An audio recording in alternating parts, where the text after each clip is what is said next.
ଗୋଟିଏ ଗାଁରେ ଗୋଟିଏ ହରି ନାମରେ ଜଣେ ପିଲା ତାର ବିଧବା ମା ସହ ରହୁଥିଲା। ସେମାନେ ବହୁତ ଗରିବ ଥିଲେ, ଏମିତି କି ଖାଇବାକୁ ବି ପାଉନଥିଲେ। ମାତ୍ର ତାର ଗୋଟିଏ ଭଉଣୀ ଥିଲା, ସେ ବିବାହ କରିସାରିଥିଲା।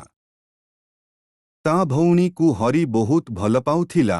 ସେ ତାର ଭଉଣୀ ଘରକୁ ଯିବ ବୋଲି ସ୍ଥିର କଲା, ଆଉ ତାର ମାକୁ ଯାଇ କହିଲା, ମା ଆଜି ଭଉଣୀ କଥା ବହୁତ ମନେ ପଡୁଛି, ଆଜି ତାର ଘରକୁ ଯିବି ବୋଲି ଭାବୁଛି।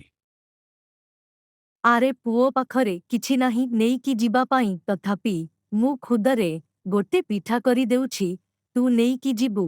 ଖାଲି ହାତରେ ହେଲେ କେମିତି ଯିବୁ, ତୁ ଟିକିଏ ଅପେକ୍ଷା କର। ତାପରେ ସେ ସେଇ ପିଠାକୁ ଧରି ଭଉଣୀ ଘରକୁ ଚାଲିଲା। ମାତ୍ର ସେ ଖୁଦ ପିଠା ଭଉଣୀ ଘରକୁ ନେବାକୁ ତାକୁ ଭାରି ଲାଜ ଲାଗିଲା। ସେଥିପାଇଁ ସେ ପିଠାକୁ ଗୋଟେ ଗଛର ମୂଳରେ ରଖିଦେଲା, ଆଉ ଭଉଣୀ ଘରକୁ ଚାଲି ଚାଲିଗଲା। ସେ ତାର ଭଉଣୀ ଘରକୁ ଯାଇ ପହଞ୍ଚିଲା, ଆଉ ତା ଭଉଣୀକୁ ଦେଖିଲା, ହେଲେ ତା ଭଉଣୀ ତା ଆଡ଼କୁ ଚାହିଁଲା ବି ନାହିଁ, ତାକୁ ନ ଦେଖିଲା ପରି ଚାଲିଗଲା। ମାତ୍ର ତାର ଭାଇ କିଛି ବୁଝିପାରିଲା ନାହିଁ, ଯାଇ ତା ଭଉଣୀକୁ କହିଲା, ଆରେ ଭଉଣୀ, ତୁ ମୋତେ ଚିହ୍ନି ପାରୁନୁ କି? ମୁଁ ପରା ତୋର ଭାଇ। ଆରେ ମୁଁ ତୋତେ ଦେଖିବାକୁ ଆସିଛି। କେମିତି ଅଛୁ ଭଉଣୀ? ଭଉଣୀ କିଏ ଭଉଣୀ? ଏଠି କେହି ଭଉଣୀ ନାହାନ୍ତି। ତୁମେ ପାଗଳ ହୋଇଯାଇଛ ବୋଧେ, ସେଥିପାଇଁ ଏମିତି କଥାବାର୍ତ୍ତା କରୁଛ। ତୁ ମଜାକ କରୁଛୁ ନା ଭଉଣୀ, ସେଥିପାଇଁ ଏମିତି କହୁଛୁ। ମୁଁ ଜାଣିଛି ତୁ ଟିକେ ଆମ ମଜାଳିଆ, ସେଥିପାଇଁ ଏମିତି କହୁଛୁ।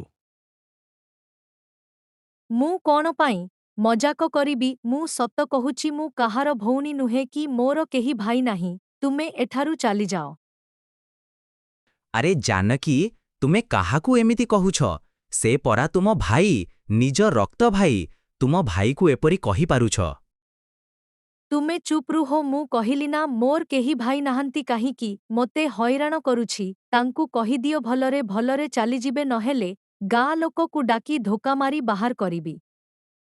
ତାର ଭାଇ ଏସବୁ ଶୁଣି ତାକୁ ଭାଇ କଷ୍ଟ ହେଲା, ତଥାପି ସେ ବୁଝିପାରୁନଥିଲା ତାର ଭଉଣୀ ତାକୁ ଏପରି କାହିଁକି କହୁଛି। ସେଥିପାଇଁ ସେ ମନ ଦୁଃଖ ସେଠାରୁ ଚାଲିଆସିଲା। ହେଲେ ଘରକୁ ଯିବା ରାସ୍ତାରେ ସେ ଦେଖିଲା ଯେ ଯେଉଁ ଗଛ ମୂଳରେ ଖୁଦ ପିଠାକୁ ରଖି ସେ ତାର ଭଉଣୀ ଘରକୁ ଯାଇଥିଲା, ସେ ପିଠାଟି ସୁନାଖଣ୍ଡରେ ପରିଣତ ହୋଇଯାଇଛି।